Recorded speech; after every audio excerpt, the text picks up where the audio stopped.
बू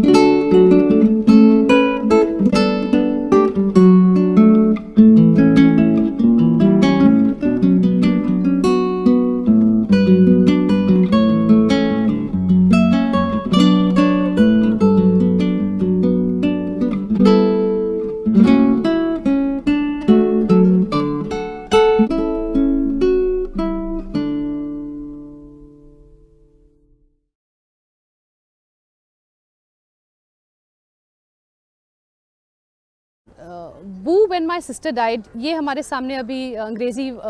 में है। इसको ट्रांसलेट किया है एकलव्य ने हिंदी में, और टाइटल है मेरी ज़ोया चली गई। इसे मैंने लिखा है और चित्रांकन गौतम बेनेगल ने किया है। इस किताब में ज़ोया नाम की एक छोटी सी लड़की है जिसकी बहन नूरी, तो पूरी जो कहानी है वो नूरी की तरफ से दर्शाया गया है। और ज़ोया की मृत्यु हो जाती है, और ये किताब पूरी है कि नूरी किस प्रकार जो अपनी बहन को खोने की जो उसका जो गम है और जिस पीड़ा से वो गुज़र रही है, उसे वो किस प्रकार पहले तो उभरना नहीं चाहती है उससे, और जब उभरने की कोशिश करती है तो किस प्रकार उसमें और भी अड़चनें आती हैं, और अंत में उभर पाती है, और उभरने के बाद फिर किस तरह से वो अपने जीवन को आगे बढ़ा पाती है।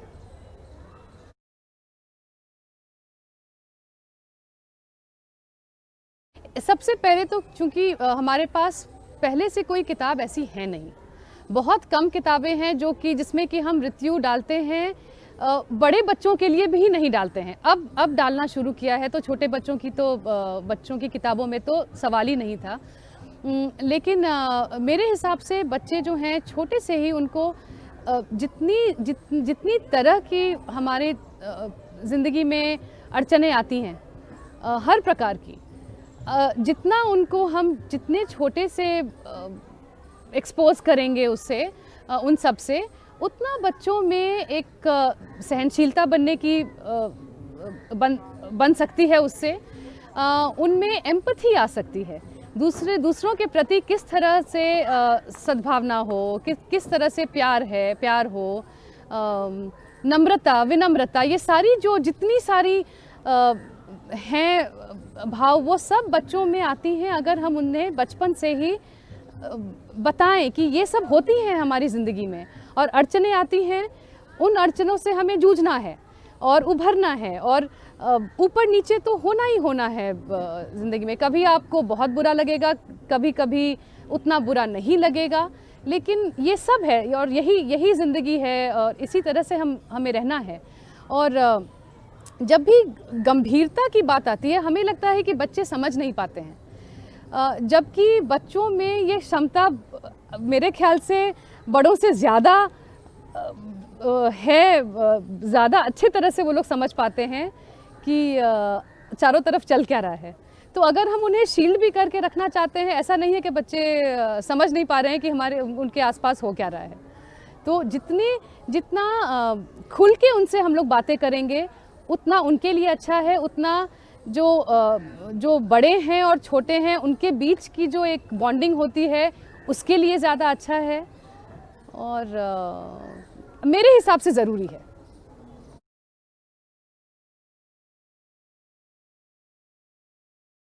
तो ये जैसे है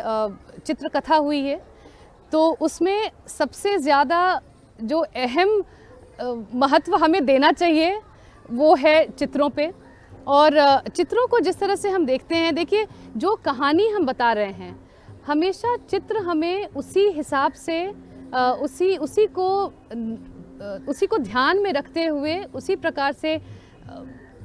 जो चित्रांकन होनी चाहिए उसी तरह की होनी चाहिए। और इस किताब में गौतम बेनेगल ने ऐसा लगता है कि वो बिल्कुल ही नूरी के अंदर जाके झांक के वो उसकी जो ज़िंदगी नज़र आ रही है उसके सामने, जो कालापन महसूस हो रहा है, जो खालीपन महसूस हो रहा है, जो जो पीड़ा है उसकी, वो सब इतने अच्छे से गौतम ने इसमें दिखाया है कि और सबसे इसलिए भी जो कलर्स उन्होंने जो रंग उन्होंने इस्तेमाल किए हैं, आप अगर जो देखेंगे कि इसमें शुरुआत में रंग सभी हैं, वही रंग शुरू में भी है, वही रंग हमारे पुस्तक के अंत में भी जाके हैं, लेकिन शुरू में उसमें एक ऊपर की एक परत है जिसको कि गौतम ने कहा है कि वो क्रॉस हैचिंग स्टाइल में किया गया है। और वो जो क्रॉस हैचिंग स्टाइल है वो बहुत ही क्या बताएं, वो खिंच वाली स्टाइल होती है। मतलब उसमें आपको देख के ही पता चलेगा कि वो बच्चे के अंदर जो अभी चल रहा है वो मन उसका शांत नहीं है। तो वो क्रॉस हैचिंग स्टाइल जो है इतनी खूबसूरती से इसके साथ ब्लेंड हो जाती है, सिमट जाती है उसके पूरे दुनिया में, नूरी की दुनिया में, कि आई थिंक बहुत ही खूबसूरती से उन्होंने इसको दर्शाया है। और हर एक पेज में जैसे जहाँ वो सोच रही है अपनी बहन के बारे में, बहन नहीं है उसके साथ अभी, काला है, गाढ़े रंगों का इस्तेमाल हुआ है उसमें, जहाँ हम दिखा रहे हैं कि वो बिल्कुल खाली अकेलापन महसूस कर रही है, उसमें हमने दूर से दिखाया है और कुछ क्लियर नहीं है, बहुत ही धुंधला सा सब कुछ है क्योंकि उसके मन में भी वही है, कोई भी बात उसके मन में अभी सफाई से नहीं आई है कि क्यों ऐसा हो रहा है, किस लिए मेरे साथ ही ऐसा हुआ है, मेरे साथ और भी कुछ ऐसा हो सकता है क्या, क्या मेरी माँ के साथ भी ऐसा हो सकता है, ब्रूनो जो उसके पेट हैं उसके साथ भी ऐसा हो सकता है क्या। तो इसकी खूबसूरती तो खैर चित्र सबसे ज़्यादा है इस किताब में।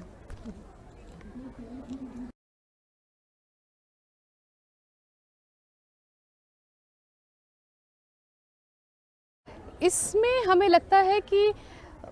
बच्चों को सबसे पहले ये किताब हाथ में दे देनी चाहिए और उनको आप वो एक शांत वातावरण में उन्हें कहिए कि आप बैठें और पहले पूरी किताब को आप पढ़ें। और तब सबसे ज़रूरी है कि आप बिना कुछ कहे आप बच्चे से पूछें कि इसमें आपको पहले ये किताब अच्छी लगी कि नहीं अच्छी लगी। अच्छी की भी बहुत सारी व्याख्याएं हो सकती, मतलब बहुत तरह से उसको हम लोग ट्रांसलेट कर सकते हैं, लेकिन अच्छी अगर लगी तो क्यों लगी। बहुत लोगों ने कहा है कि इस किताब को पढ़ते बीच में एक दो पॉइंट्स है जहाँ पे आके आँख में आंसू आ जाती है, तो वो आप बच्चों से पूछें कि बच्चों को वो महसूस हुआ है कि नहीं हुआ है, कि वो केवल जो बड़े हैं वो महसूस कर पाते हैं। मेरे ख्याल से बच्चे ज़रूर करेंगे, क्योंकि अगर उस उम्र के बच्चों को अगर हम ये देंगे तो बहुत पास से वो आइडेंटिफाई कर पाएंगे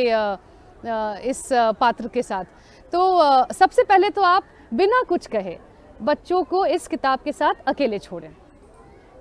पूछें फिर कि क्या है, और उसके बाद आप अपनी जो आपकी इंटरप्रिटेशन है वो आप बच्चों को बताएं।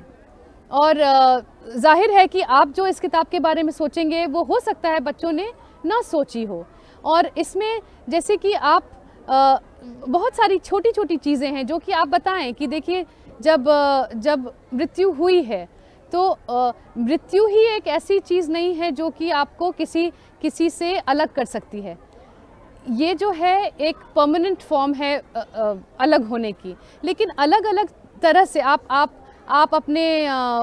दोस्तों से बिछड़ सकते हैं, आप अपने माता पिता से बिछड़ सकते हैं, उनसे अलग हो सकते हैं। तो आप उनसे पूछिए कि आप कितने बच्चों से पूछिए कि कितने तरह के सिचुएशंस वो सोच सकते हैं, कि कल्पना कर पा रहे हैं कि जिसमें कि बच्चे अकेले हो सकते हैं। और जैसे सबसे जो कॉमन चीज़ है बच्चों के लिए समझना है अपने दादा दादी नाना नानी, उनकी जब मृत्यु हो जाती है, क्योंकि सबसे पास रहते हैं वो उनके, और उनके जीवन में कभी ना कभी तो ये पड़ाव आएगा कि उनकी मृत्यु होगी। तो ज़्यादा बच्चे उससे या तो जूझ चुके हैं या नहीं तो जूझने वाले हैं। तो अगर नहीं अभी जूझ चुके हैं तो फिर उनसे पूछिए कि ये सिचुएशन जो उनके साथ हुई थी वही क्या नूरी के साथ भी हो रही है। उन्होंने जिस तरह से उभरने की कोशिश की, क्या उसी तरह से नूरी भी उभर रही है? क्योंकि इसमें अलग अलग स्टेजेस में होती है। नूरी पहले बहुत दुख है, फिर उसे गुस्सा है, बहुत ही ज़्यादा गुस्सा है उसके अंदर कि क्यों हुआ है ऐसे। उसके बाद डर है उसके अंदर कि अगर मेरी बहन के साथ हो सकता है तो और किसी के साथ कैसे नहीं हो सकता है, मेरे साथ हो गया मेरी, तो डर वाली फेज़ है। उसके बाद है उसमें ईर्ष्या कि जो भी मेरी बहन से संबंधित थे वो मेरे पास ना आ जाएं और मैं उनको दूर रखना चाहती हूँ, क्योंकि उनके आने से जो बहन की जो एक मेमोरी है वो कम ना होने लगे। तो वो आप बताइए कि एक वो स्टेज हुई। उसके बाद जो है, उसके बाद किस तरह से आप फाइनली अंत में उससे आप उभरने की कोशिश कर रहे हैं। तो ये क्या आपकी अगर किसी पेट की मृत्यु हुई थी तो आपको इसी तरह से लगा कि अलग कुछ लगा? तो ये मेरे ख्याल से बहुत ही ज़्यादा एक अहम है पॉइंट ऑफ डिस्कशन, जो कि ज़रूर करना चाहिए इसमें। और इसमें ये भी एक है कि किस तरह से जो दोस्ती, जैसे इंग्लिश में हम कहते हैं कि मूविंग ऑन, आप किस प्रकार से उस अपनी ज़िंदगी को जो बिखर चुकी है उसे आप फिर से बटोर रहे हैं एक साथ, और कौन कौन सी ऐसी चीज़ें हैं जो कि आपको उसमें मदद करेंगी। तो ऐसी कुछ या तो चीज़ें हो सकती हैं या कुछ लोग हो सकते हैं जो आपको मदद कर सकते हैं उसमें। तो उन लोगों में कौन कौन है जो आपकी ज़िंदगी में, अगर आपके साथ ऐसा कुछ हुआ तो आप किन लोगों के पास उस कंफर्ट के लिए जाएंगे? तो ये सब बहुत ज़रूरी बातें हैं, और ये केवल जो बड़े हैं वही बच्चों को इन सब चीज़ों पे फोकस करवा सकते हैं। बच्चे तो पढ़ेंगे, बच्चे समझेंगे, सब कुछ समझेंगे, और सहानुभूति भी उनकी बहुत ही रहेगी डीप, लेकिन कुछ एक चीज़ें हैं जिनमें कि बड़ों को पढ़ के निकालना होगा उनके अंदर से।